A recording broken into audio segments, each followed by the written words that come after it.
मैयाहाय जिहेतु मोनसे अरुप कुमार देनि बाथ्रा ओंखारदोंमोनना दिनै बिनि फिन जाथाय मोनसे ओंखारदों।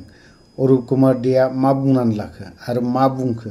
पावाराव दङ बा क्षमतायाव दङ, सेन्ट्रेलाव बिजेपि, स्टेटआव बिजेपि, बिटिसि आवबो बिजेपि होननानै बुंना लायोबा गोरोन्थि जागोन बियो।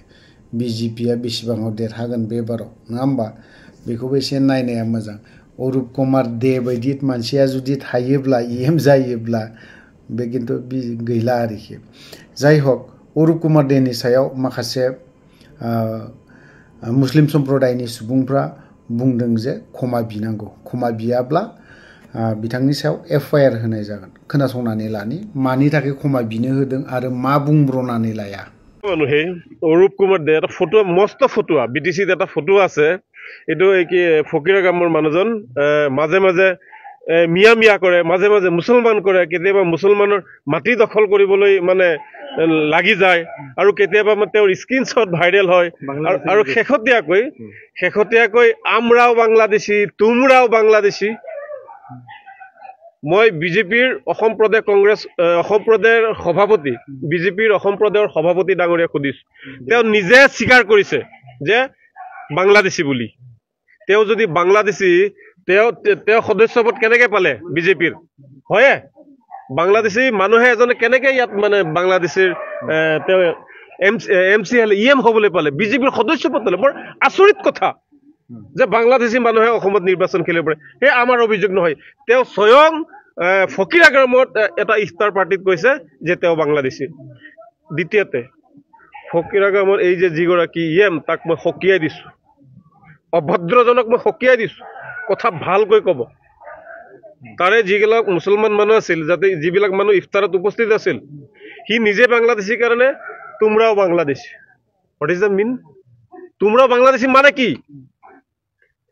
মই কৈছোঁ তেওঁলোক বাংলাদেশী নহয়, they are totally Indian citizen.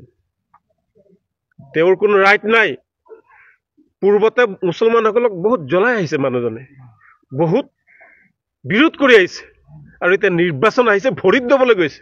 মই মুছলমানসকলক কওঁ, মুছলমানসকলে অতীত পাহৰি যাব নালাগে। এইগৰাকী মানুহৰ হিষ্ট্ৰী পাহৰি যাব নালাগে। হিষ্ট্ৰী পাহৰি গ'লে আমাৰ বেয়া হ'ব। মুছলমান অঞ্চলত তেওঁৰ প্ৰৱেশ নিষেধ কৰিছোঁ, আৰু তেওঁৰ কোনো ইফতাৰ মুছলমানে গ্ৰহণ কৰিব নালাগে। আমি দিনটো আল্লাহৰ কাৰণে ৰোজা ৰাখোঁ, ইয়াৰ পৰা কোনো ধৰণৰ ইফতাৰ ল'ব নালাগে। ইয়াক কোনো মুছলমান অঞ্চলত আমি যাবলৈ আজিৰ পৰা মানা কৰিছোঁ।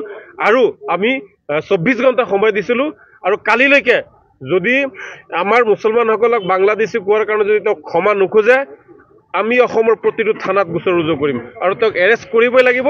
বিজেপি হ'লে যাতে হাৰি নাযায়, অসমৰ বাবে যে অপৰাধীৰ বাবে যে প্ৰতিজন অপৰাধীৰ যে আইন এটাই, এয়া কিন্তু আমি চাম ডক্টৰ হিমন্ত বিশ্ব শৰ্মা আৰু বৰ্তমান বিজেপি ডাঙৰীয়াৰ পৰা আমি সেইটোৱে আশা কৰিম যে ধনী দুখীয়া হিন্দু মুছলমানৰ বাবে আপুনি পৃথক পৃথক আইন যাতে সৃষ্টি নকৰে, পৃথক পৃথক BNS ধাৰাবোৰ যাতে নলগায়। তেওঁ নিজে স্বীকাৰ কৰিছে বাংলাদেশী, আৰু এই বিষয়টো অসমৰ জনতাই কিন্তু চাই আছে। কিন্তু আমি দেখিবলৈ পাইছোঁ উজনিৰ পৰা নামনিলৈ কিছুমান দল সংগঠনে যেতিয়া মিয়া মুছলমানে কেতিয়াবা কিবা কৰে, তেওঁলোকে মানে অন্যতম সংগ্ৰামী নেতা হিচাপে ওলাই আহে, গা যেন ছটপটাই থাকে, মানে গোটেই ফেচবুকটো সামাজিক মাধ্যমটো যেন গোন্ধাই থাকে। এতিয়া কিয়? এজন ভাৰতবৰ্ষৰ এজন সংবিধানৰ দ্বাৰা পৰিচালিত এটা সৰ্ববৃহৎ ৰাষ্ট্ৰৰ এটা BTC কাউন্সিলৰ এজন ইএম হৈ আছে, আৰু তেওঁ হেনো নিজে স্বীকাৰ কৰিছে বাংলাদেশী। আৰু তাক ৰক্ষণাবেক্ষণ কোনে দি আছে? এই বিজেপি চৰকাৰৰ দ্বাৰা নিৰ্বাচিত এই গৃহ বিভাগে। গতিকে ৰাইজে আমি কিন্তু লক্ষ্য কৰি আছোঁ।